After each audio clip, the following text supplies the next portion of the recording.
August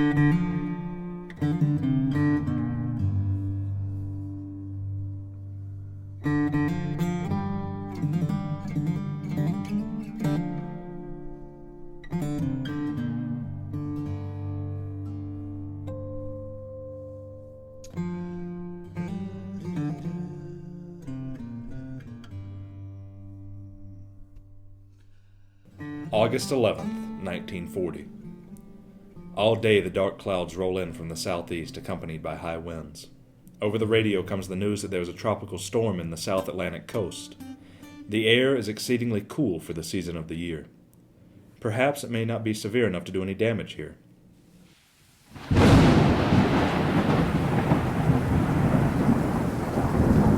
August 12th. On the outside, the rain continues to pour. The clouds are ugly. The water is rising fast. Many roofs are leaking. Really, the day is distressful. I do not know what to expect.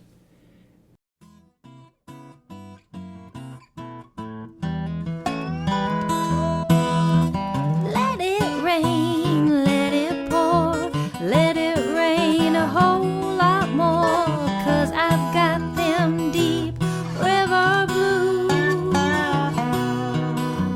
Let the rain drive right on, let the waves sweep me along, 'cause I've got them deep river blues.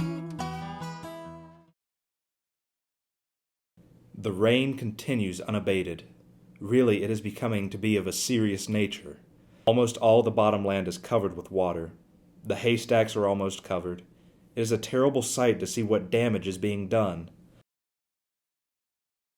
My name is Lynn Hageman. I'm the sheriff of Watauga County.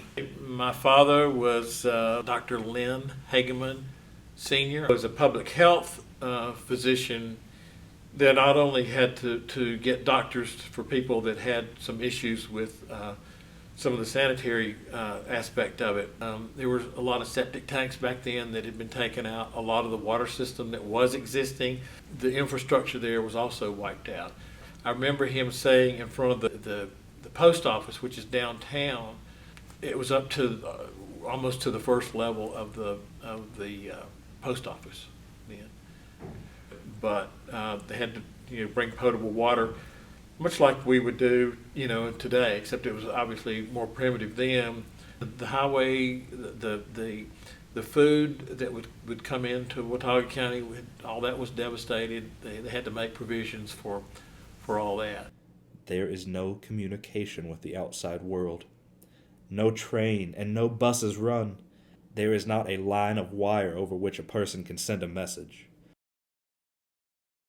My name is Wayne Bean, and I'm the president of the Collegeville Historical Society.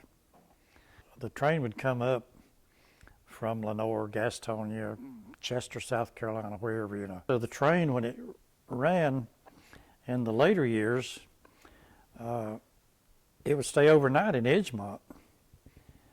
And next morning, people would get on it, and they would ride to Lenore, wherever, to go to work, and then catch the train back at night or the evening and come back home. If you needed groceries, you just hung a little note out on the limb side of the train where they could get it, and they'd stop and pick it up. If you needed groceries brought back, they'd bring them back that night for you. So. Over in Shaw's Mill, in the Hound Ears area, the Fosco area, there was a train there that was used to haul timber. And so the main purpose in that particular line then was for wood products to get to Abington or to some of the folks that were over in West Jefferson. And then there were other lines as it went out. For 5 days, this storm has been going on. I am much distressed. I do not know what to expect next. What is in store for me, I know not. Man is helpless in the face of nature. With all his boasting, his strength is insignificant compared to that of the elements. All that one can do is trust in a more powerful being than himself. Really, I feel an uneasiness in my soul, but I am as helpless as I can be. The rain begins to fall again. Many distressful stories come in. A slide near Deep Gap kills a few people and injures several others. I take a walk in the street. There is sand, rocks, mud, and water. At last comes the report that lives have been lost in Meat Camp Township. In many places, slides have burst out.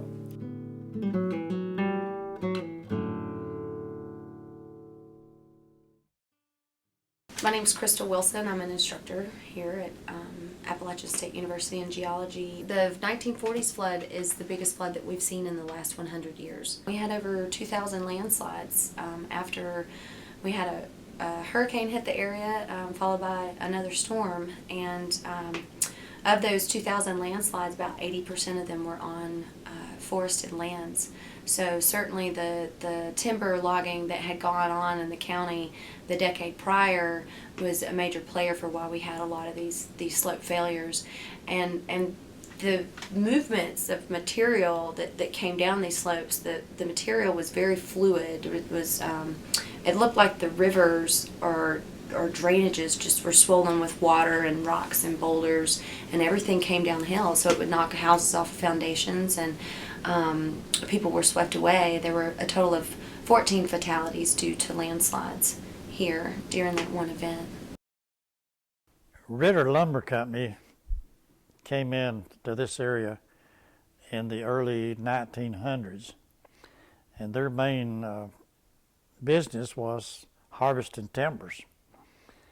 And they'd cut all their timbers that they wanted, and they had moved out. But there were several companies that still harvested timber. Ritter was the largest, and he was after certain hardwoods was all he was wanting. The pines, softwoods, and everything else. Somebody else was harvesting all that, you know. But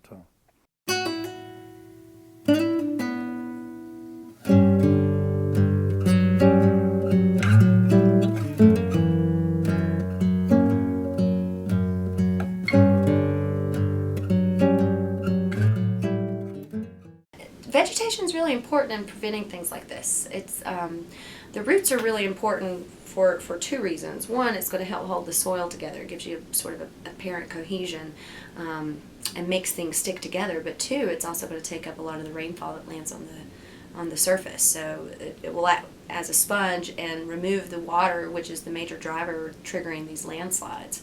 And again, because so much of Watauga County had been logged, it's probably why they saw so many landslides during this event. August 19th. The American Red Cross sets up headquarters in Boone and is ready to administer help to those who have suffered in the disaster. I see many leaving with bundles of clothing and food. The Watauga Democrat has out a special edition telling about the catastrophe. The distress and the needs of the wrecked homes are made known. At one building, a collection is being made to relieve the situation. My father worked hand in glove with the Red Cross. At that time, that was about the only relief agency that there was, and so they took care, as they do now. There were some people that had been devastated because, literally some of the banks had been were underwater, and so they needed cash, or they needed a place to stay, or they needed some sort of sanitary facilities. May need transportation, so all that came into play, and they worked very closely with the Red Cross. The sun shines. How happy all are to see it. The sun has been invisible for a week. The people on the street become cheerful. The town resumes its normal activity. that was really the demise of the Mortimer Edgemont. I can remember coming up here in the 50s, and you could still see buildings, still standing then. And but there's none now. It's all gone. Insofar as what we would do today, pretty much the same, just a larger scale now. I think people are more right, wrong, and different. They're more dependent now on the government or the Red Cross or the public health or emergency management to address some of their needs. It's become a little bit more complicated in that respect. But back in the 40s too, I remember him saying, a lot of just the neighbors came together and they kind of took care of themselves. I think the pendulum has swung from that maybe to where we're more reliant on the government doing something for us in those type situations. Landslides are interesting. Where they have happened before, they're to happen again, and that's what we've seen over and over. What's happening is you have a scarp, a weak point or zone of initiation, and you have this landslide that comes down, and then the weak or unconsolidated material at the top gets remobilized again over and over, because what comes down isn't going to be very well compacted, stable material. And so with heavy rainfalls, and that's always the trigger, that's what remobilizes these things and causes them to move down slope again.